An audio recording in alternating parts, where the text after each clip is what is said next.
När stuttum snöklar I morgon.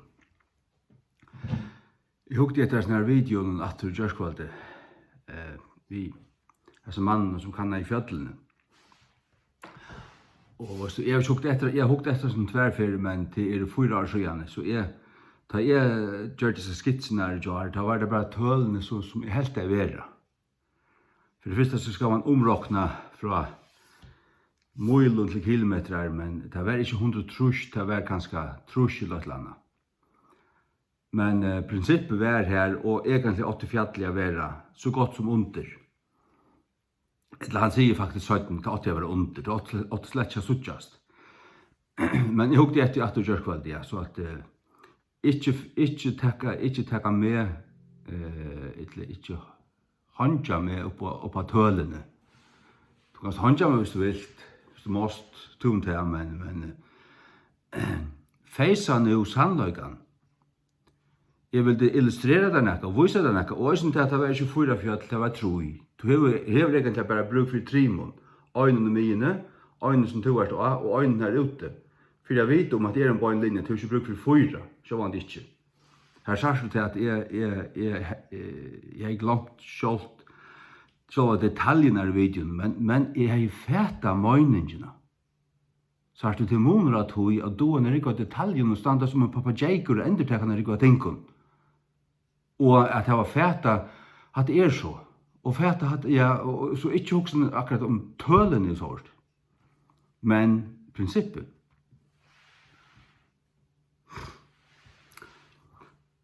Og et annet tid her, du hokser kanskje hvordan man kan være sikker I tog at for tog om du sart tinten her og en annan tint at har lyka.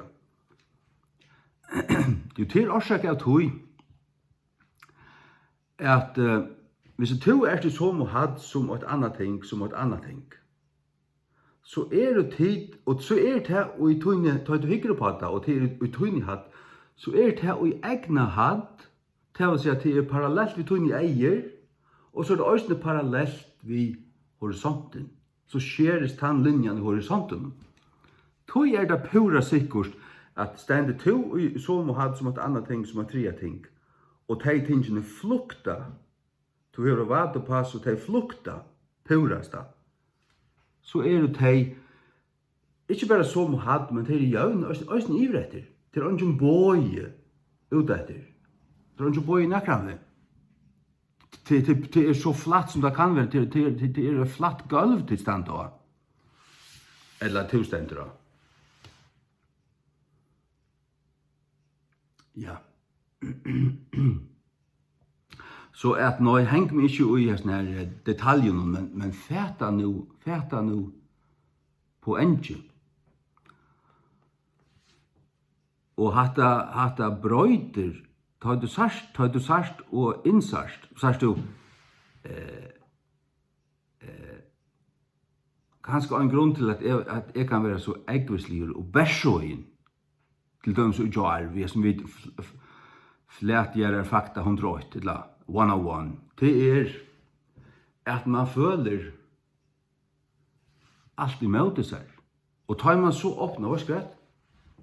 I tid slett ikke. Tar man så åpner og leter opp, så kommer det bare. Jeg føler til at tid halter til at jeg skuidbytter og en lorstur. Så tar jeg så åpner munnen og tåser så kallet til skuidbytten og en lorst.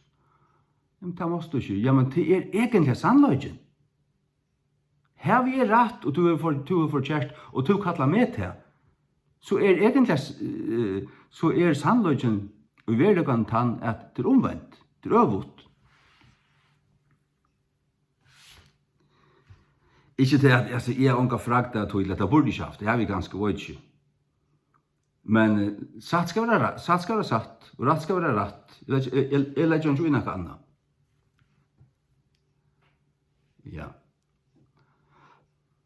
Men ta I du sagt at hese tingene, at gjøren fløt, og at hun hever endar, og at hun en kringel, men som en pizza. Og at det en poler, og man for han polen Polaris, til Norskjøtnan, Bibelen tås han om Nordstjøtene og Polaris.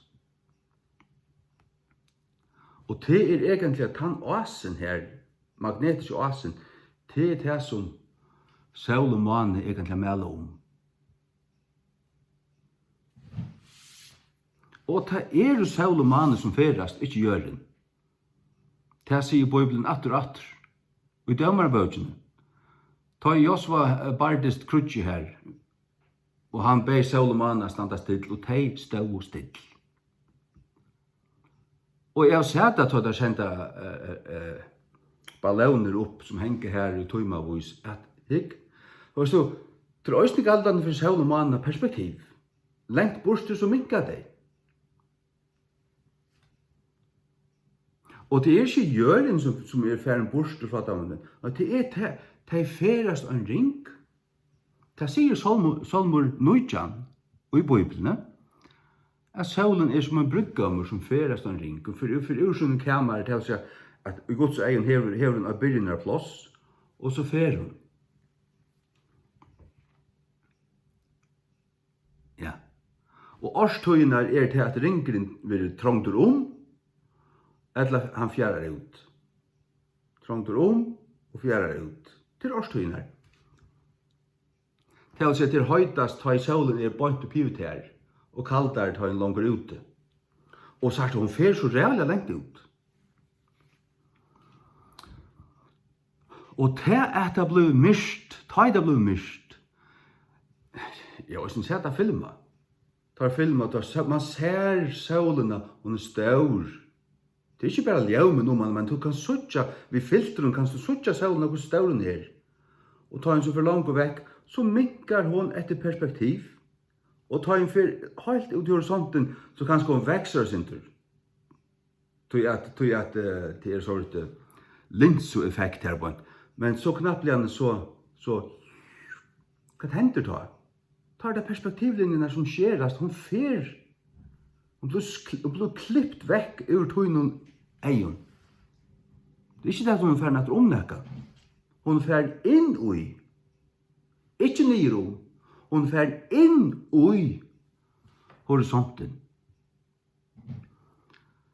Og så fer hon, og så det akkurat som hon drever, nå tar seg av de bruggam, men solen som en broer som drever og slør, ljus, akkurat som det så størst slør, som fer spekler av igjen, og så den ferden. Ja. Hatt det.